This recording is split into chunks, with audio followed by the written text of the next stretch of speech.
Hello po, welcome back sa aking munting channel. Ako po ngayon magdidemo ng 3-gang switch at 6 na bulb. Bawat isang switch, control niya ang 2 bulb. Kaya panoorin nyo ito para masundan nyo kung paano mag wiring connection sa 3-gang switch at 6 na bulb. Ngayon po, sana po tapusin nyo ang video ito para may makuha kayong kaalaman tungkol sa basic electrical wiring connection sa ating ilaw. Ngayon po, sana po mag-subscribe kayo sa aking munting channel at pindutin yung notification bell, mag-comment at mag-like. Maraming salamat po. Ngayon po, mag-uumpisa na po tayo. Unang-una, ito po yung ating line side. Nilagyan ko na po para mapadali lang tayo. Ito, nilagay ko na papunta dito. At ito na po sa may junction box. Ito na po yung line 2 at ito naman yung line 1. Ngayon po, ito po yung ating breaker. 2-pole na breaker ang ating gagamitin. Yung ating 16 ampere, ito po yung ating gagamitin na para sa ilaw. At ito naman po yung ating 63 ampere. Ito po ang ating gagamitin main breaker. Kasi ilaw lang naman, hindi kasama yung outlet.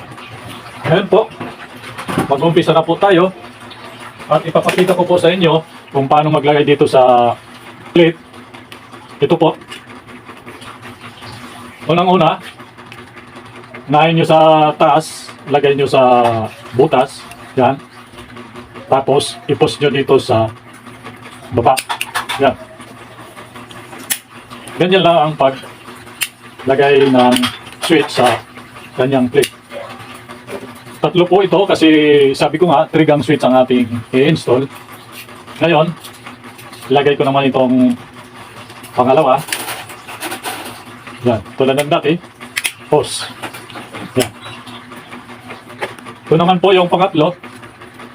Lalagay ko na lang sa may butas at hose. Yan. Yan na po. Ngayon, maglalagay tayo dito ng jumper para masuplayan po itong tatlo. Ito po yung jumper. Ginawan ko na po siya ng jumper. Lalagay na po natin dito. Dito po natin ilagay sa may hook yung ating jumper. Lalagay ko na po dito sa kabila. Yan. At ito naman pong isa, dito naman po sa kabila. Para masuplayan po sila. Ito po. Matigas, gamitan ng plies.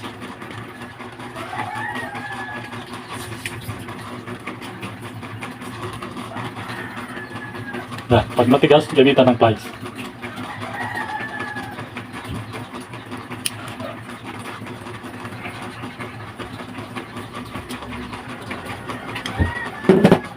Yan, mayroon na po tayong jumper dito sa may hook talagay. Yan. Ngayon po, maglalagay tayo ng unang bukilya. Itong return. Diretso po dito sa pangalawang junction box. Para yung pangalawa, magsama na po dyan ang return. Ito naman pong line 2. Dito natin pagsasama-samahin. Ngayon, maglalagay ako ng home run para masuplayan yung pangalawa nating bukilya. Itong home run na ito at yung galing sa bukilya at yung line 2, pagsasama-samahin lang natin ito. Sama-samahin lang natin itong tatlo.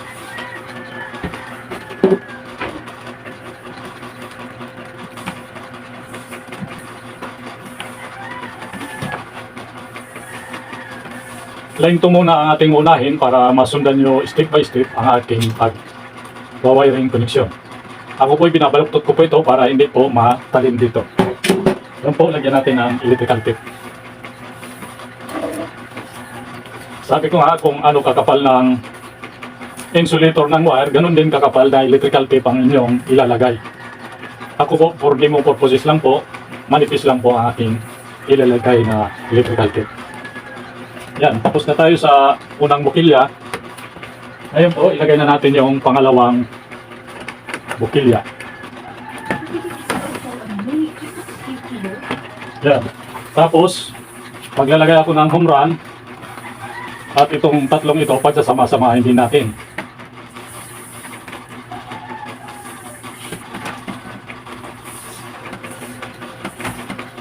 Line ko muna ang ating unahin para masundan nyo step by step po.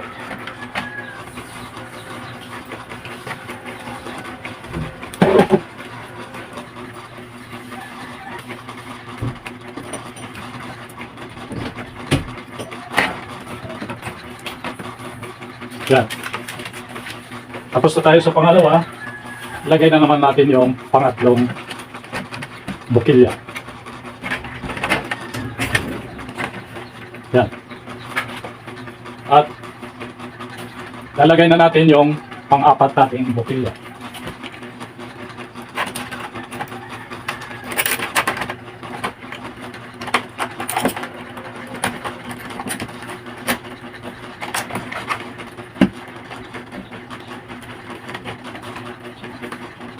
Yan. Ngayon, maglalagay tayo ng home run para masuplayan yung dalawa pang bukilya para sa ating line 2. Ito pong apat na ito, pagsasama-samahin lang natin itong apat na line 2.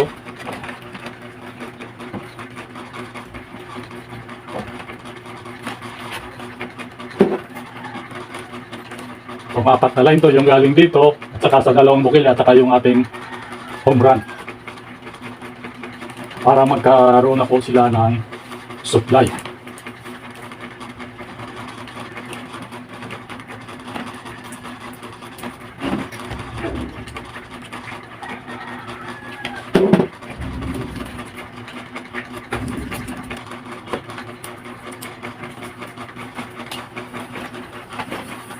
Yan, tapos na tayo sa pang-apat na receptacle. Ngayon, ilalagay na natin yung pang-lima receptacle.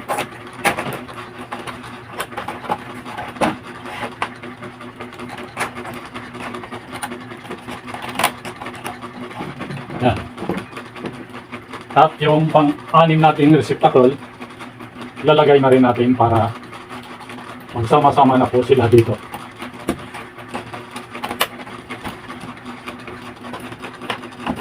Yan.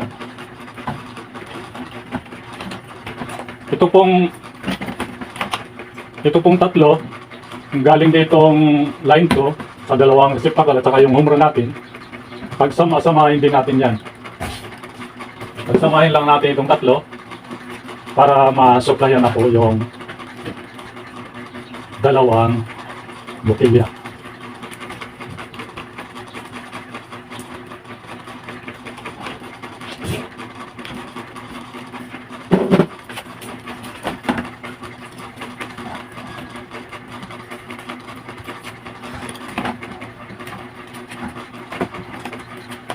Yan. Tapos na po tayo sa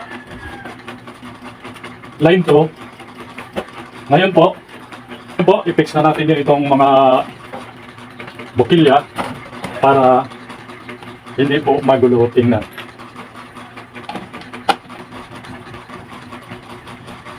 Fix na muna natin itong mga bukilya bago tayo mag-proceed sa line 1. Yan.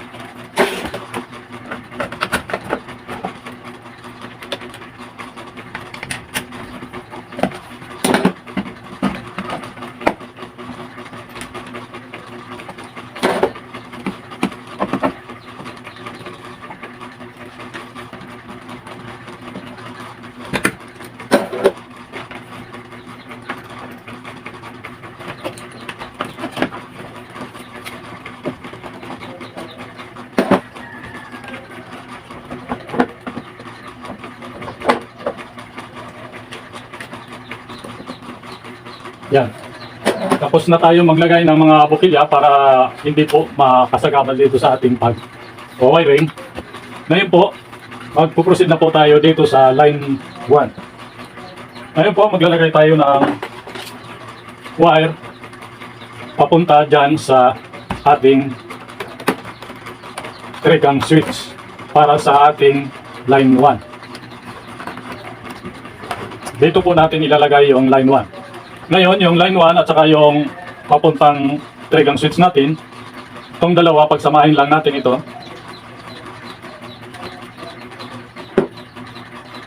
I-splice lang natin itong line 1 natin.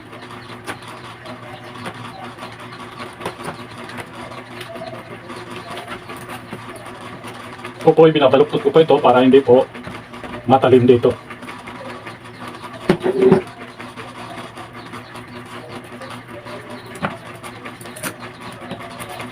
Tulad ng dati, kung anong kakapal ng insulator ng wire, ganun din kakapal ang ilalagay nyo na electrical tape. Ako po, dahil for demo purposes lang po, manipis lang po ang aking electrical tape na ilalagay dito. Ayun po, tapos na tayo sa line 1. Ayun po, sa return naman po tayo mag-connection. Ngayon, maglalagay tayo ng isang wire papunta dito sa 3-gang switch natin para itong dalawang bukilya, pagsama-samahin lang natin yung return at yung papuntang switch para magkaroon na po sila ng supply na return. Return na po tayo ngayon, hindi na po live kasi yung live dito lang sa line 1 at ito na yun, papunta na po dito sa ating 3-gang switch. Ngayon yung return, yung galing dito at saka galing dito at yung papunta sa switch. I-connect ko lang po para magkaroon na po siya ng return. Yan.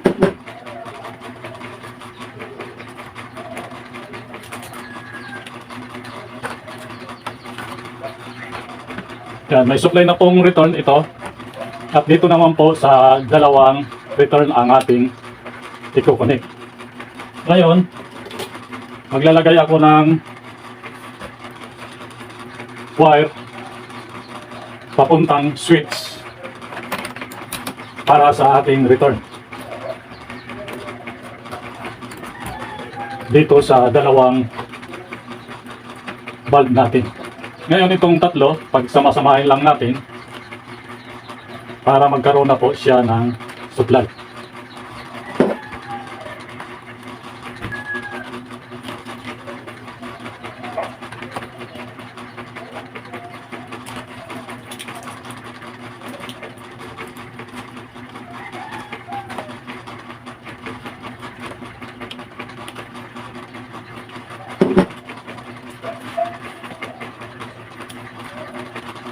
Sa return na po tayo dahil tapos na tayo sa line 2 at saka line 1. Yan. Ngayon, para naman dito sa dalawang bulb, ito yung return na dalawa, maglalagay ako ng isang wire papunta dito sa ating 3-gang switch para magkaroon po siya ng return. Yan, diretso po dito sa ating 3-gang switch.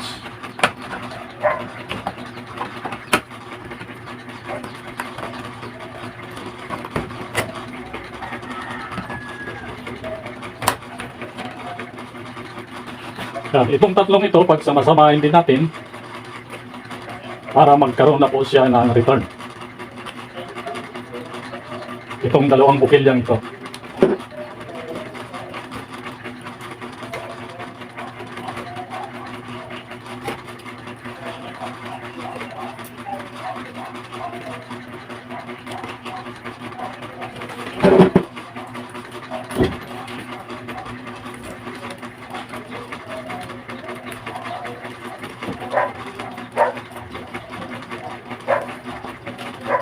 Yan po.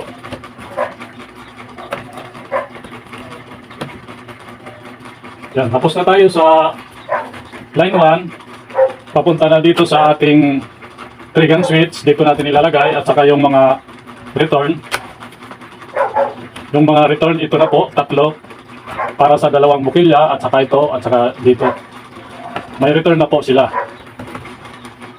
Ngayon, ilalagay na po natin yung ating 3-gang switch.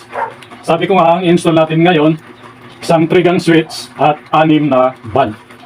Ngayon po, yung line 1, dito natin ilalagay sa may off. Dito sa may off. Dito po sa may jumper. Ito po yung line 1 natin.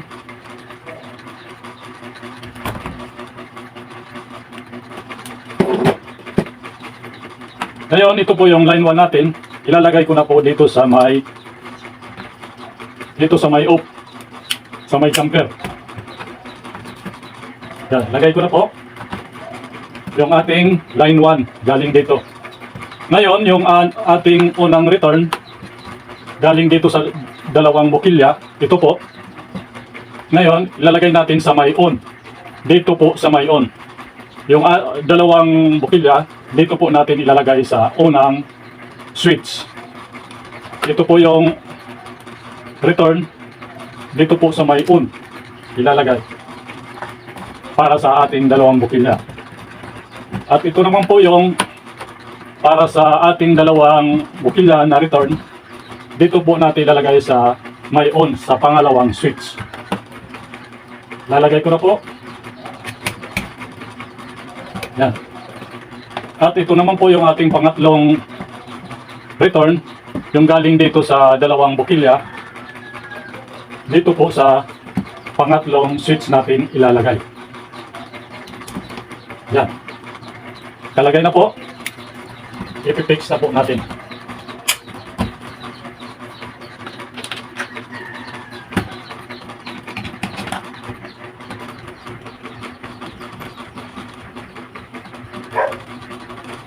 Yan, pantay-pantay lang po. Yan. Lagyan natin ng takip. Yan, tapos na po tayo mag-wiring.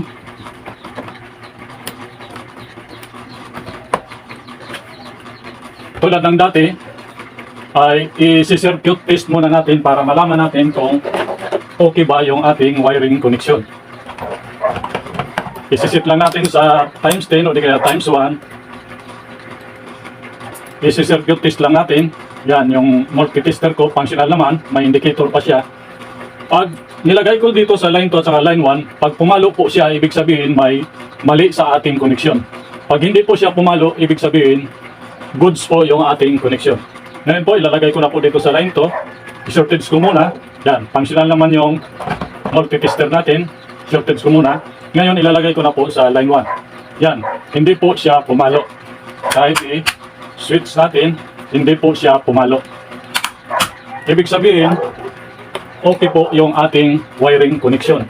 Ngayon po, dahil okay naman yung ating wiring connection, ilalagay ko na po dito sa breaker. Unahin muna natin itong line 2.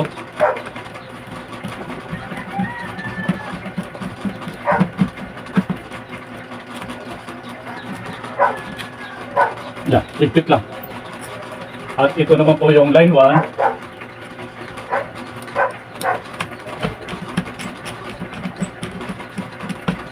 Dito po natin ilalagay sa 16 amperes na breaker. Ang ginagamit dito na wire ay number 14 AWG 2.0 mm². Ngayon, dito naman tayo sa main breaker natin na 63 ampere. Ito po galing sa service entrance natin. Ang wire pong ginagamit dito ay number 6 AWG 14 mm² para sa 63 amperes na breaker. 2-pole po itong breaker. Yan po, ilalagay ko na po.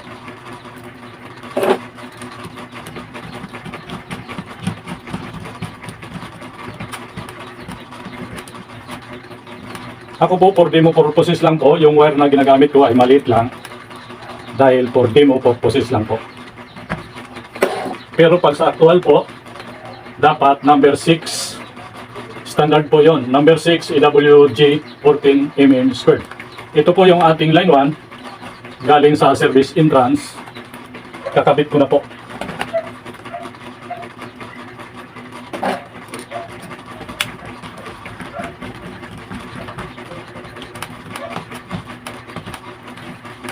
Yan. Ikitan lang po. Itan lang po. Yan. Pag naglagay kayo ng line 2 dito sa kanan din dito ilalagay nyo sa main breaker. Yung line 1 dito sa kaliwa din nyo ilalagay yung line 1 nyo dito sa main breaker natin na 63 ampere. Ngayon po, lalagay na natin yung bus bar. Ito po yung bus bar na 2 pole. Lalagay na po natin dito sa taas. Ang breaker po natin ay reversible. Reversible po yung breaker natin. Yung ating line side dito sa baba at dito naman sa taas ang load side. Yan. Higpit lang po. Higpitan lang po. Yan.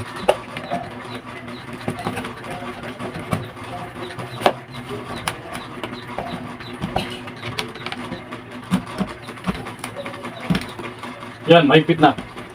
At siguraduhin nakaupo itong mga breaker na yan.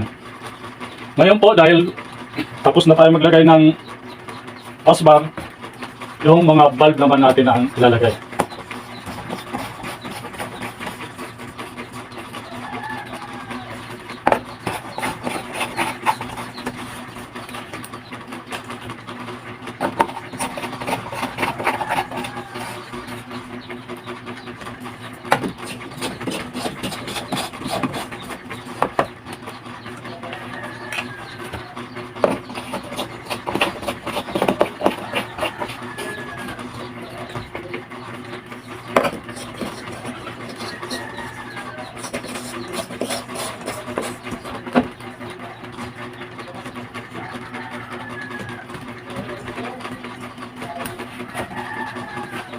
Yan.